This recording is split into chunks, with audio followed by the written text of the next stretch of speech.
بسم اللہ الرحمن الرحیم۔ شروع اللہ کے نام سے جو بڑا مہربان نہایت رحم والا ہے۔ یا الہی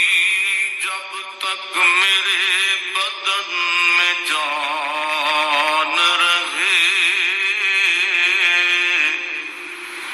میری یہ تمنا ہے کہ میرے لب پہ تیرا قرآن رہے، اور یہ تمنا ہے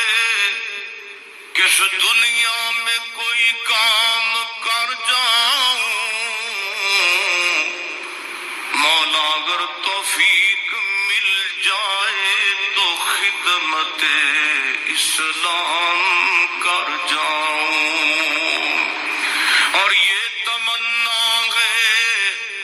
کہ تعلیم قرآن عام ہو جائے، مولا یہ تمنا ہے کہ تعلیم قرآن عام ہو جائے، تمام پرچموں سے اونچا پرچم اسلام ہو جائے۔ تو رحیم ہے تو کریم ہے،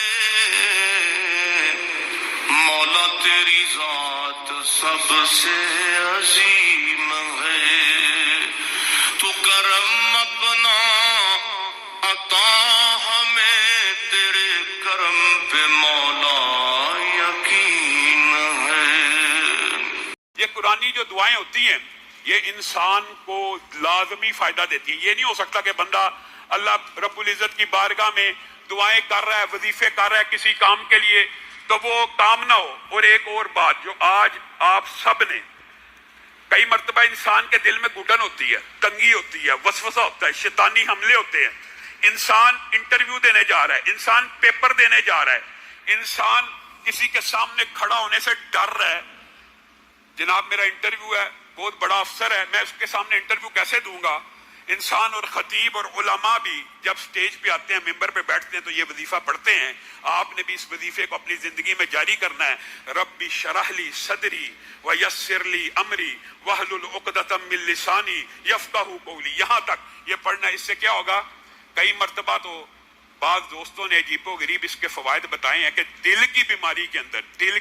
کے اندر ربی شرح لی صدری پڑھا کسی اور کام سے تھا، لیکن دل کا بندہ بیمار تھا، سٹنٹ ڈاکٹروں نے کہا تھا پڑھنے والا ہے، اس نے اس آیت کا وظیفہ کیا ربی شرح لی صدری، اللہ تعالیٰ نے حقیقت میں بھی سینہ کھول دیا اور دل کو کھول کے رکھ دیا، اور جو سٹنٹ پڑھنا تھا اس کی نوبت ہی نہ آئی۔ یہ ربی شرح لی صدری ویسر لی امری واحلل عقدۃ من لسانی یفقہوا قولی، بات پھر وہی ہے، لیکن یہ نہیں ہے۔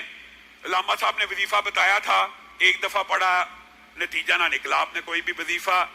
اگر میں اپنے تجربے اور مشاہدے کی روشنی میں کہہ رہا ہوں، آپ نے کوئی بھی اگر وظیفہ کرنا ہے، فرض نماز کے بعد اس کا عدد 313 بنانا ہے، اور اگر آپ یقینی کامیابی چاہتے ہیں پہلے 7 دن کا وظیفہ کریں، اور اگر 7 دن میں کام نہ ہو تو 41 دن یا 40 دن کے اندر وظیفہ کریں، اللہ رب العزت ضرور بھی ضرور کامیابی عطا کرے گا۔ جس مقصد کے لیے آپ جو بھی وظیفہ پڑھنا چاہتے ہیں اس کے اندر اس عدد کا آپ نے خیال رکھنا، کیونکہ یہ کثرت کے اندر جب وظیفہ چلا جاتا ہے۔ اور ایک بات آئیے ضمنی طور پہ تو بتا دیتا ہوں،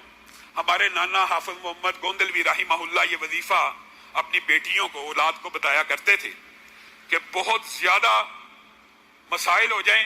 بہت زیادہ وظائف کے ساتھ کام نہ ہو رہا ہو تو پھر وہ کہا کرتے تھے، سارے گھر والوں کو یہ تلقین کیا کرتے تھے، بیٹی اگر تیرا یہ کام نہیں ہو رہا، بیٹے اگر تیرا یہ کام نہیں ہو رہا تو تو نے پڑھنا بسم اللہ الرحمن الرحیم الف لام میم اللہ لا الہ الا هو الحی القیوم، اس کے ساتھ یا واحد یا ذل جلال والاکرام، یا واحد یا ذل جلال والاکرام، یہ ملا کے پڑھنا ہے۔ اور ان کا یہ کہنا تھا کہ اس کے اندر یقینی طور پہ اسم اعظم موجود ہے، اور اسم اعظم کے حوالے سے پہلے آپ کے سامنے یہ بات رکھی تھی کہ اسم اعظم کے بارے میں، الحی القیوم کے بارے میں بے شمار علماء کا اتفاق ہے۔ تو اس کے ساتھ انہوں نے ایڈ کیا یا واحد یا